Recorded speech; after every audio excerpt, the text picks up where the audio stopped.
Ancient history of India.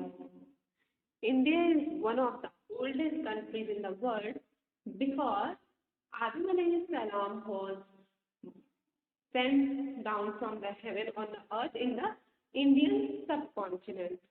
So there, they started living the civilized in the civilized way, and the oldest is the Mesopotamian civilization. Soon they started spreading to the other regions where they find the fertile ground and the water. So they formed the Egyptian civilization in 3500 BCE, and later on in the Indus Valley civilization developed around 2600 BCE. People from Iran, earlier it was called Sumeria, came and settled in the present day Punjab, where the land was very fertile and plenty of water was there. As these people settled near the river Indus, this civilization came to known as Indus Valley Civilization. At this time, there were many other civilizations named Chinese, Mayan, Greek civilization. But the Indus Valley Civilization has the largest covering, 12.5 lakh square kilometers. Indus Valley Civilization was an urban based civilization. You can say it was just like a city. It was a city. Around this time, people built so many houses and a great and peaceful civilization. But due to hazardous disaster, it came to an end. Around 200 years after the downfall of Indus Valley civilization, a new civilization arose in India. These people were Aryans.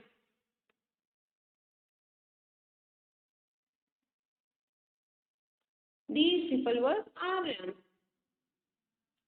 These people settled in the north and took up the agriculture.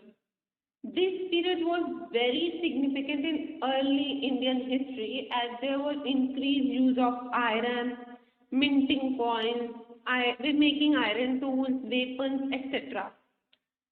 So this period is described as a Vedic age in Indian history because the Aryans bring Ved along with them. Vedas, you can say Vedas.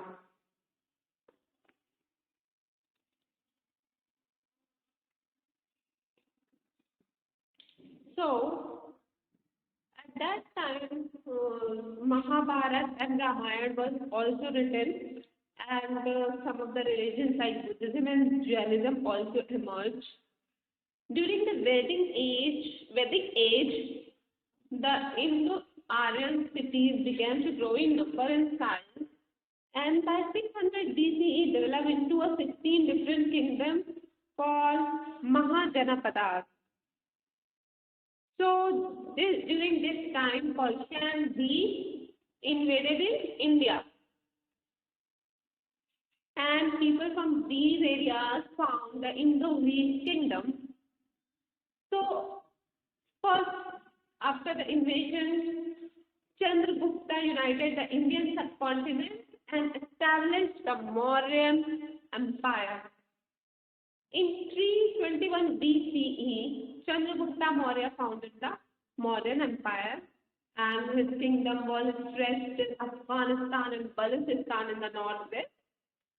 Ashoka was the grandson of Chandragupta Maurya. He was a famous ruler of the Mauryan Empire. He killed his 99 brothers to get the throne. People called him Chanda Ashoka because he was very big in nature. He was very ambitious and fought many wars because he wants all the empires fit in his hand. But after the war of Kalinga, he realizes the value of humanity. He realizes that there are so many deaths. Somebody loses his brother or father or son or husband. So how the people were crying, yeah, because after seeing this, he gave up the violence and converted his religion to the Buddhism. He started spreading the message of love and kindness everywhere. So the Buddhism prospered during this time, and he have also done so many work like he developed the canals for the irrigation, new techniques for the agriculture, built roads, encouraged business and trade, while spreading the message of love and peace. So he died at the age of 72, and he was the last king of the Mauryan Empire. Indian government has accepted his chakra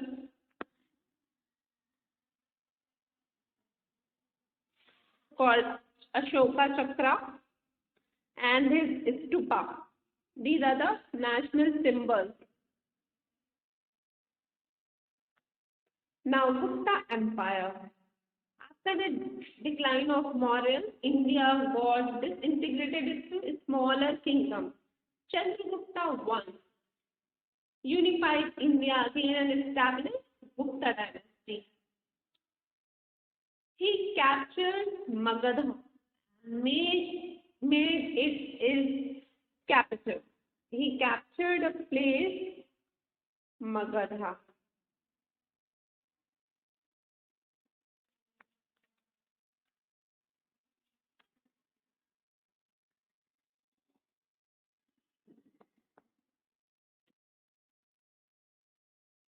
And this was the capital. Another great mighty ruler of the Gupta Empire was Samudragupta, the son of the Chandragupta I. He is Samudragupta. Samudragupta always loved music, art, and literature. Poets and scholars were honored in his court. After Samudragupta, his son Chandragupta was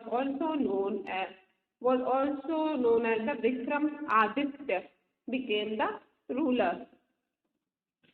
He was the powerful and intelligent ruler. Under him, the Gupta Empire expanded in all the directions and reached the top of the success. He founded a university named Nalanda University. This is the oldest university in Bihar, known as Nalanda University.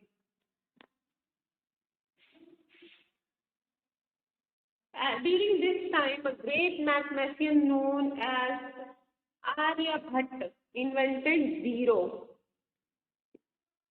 Aryabhatta. He invented zero. Zero was invented in India. In this period, they also invented some surgical equipment, vaccines, and plastic surgery. This period was very helpful for the architecture, sculpture like Ajanta, caves, and painting. For this reason, this period was known as the golden age of Indian culture.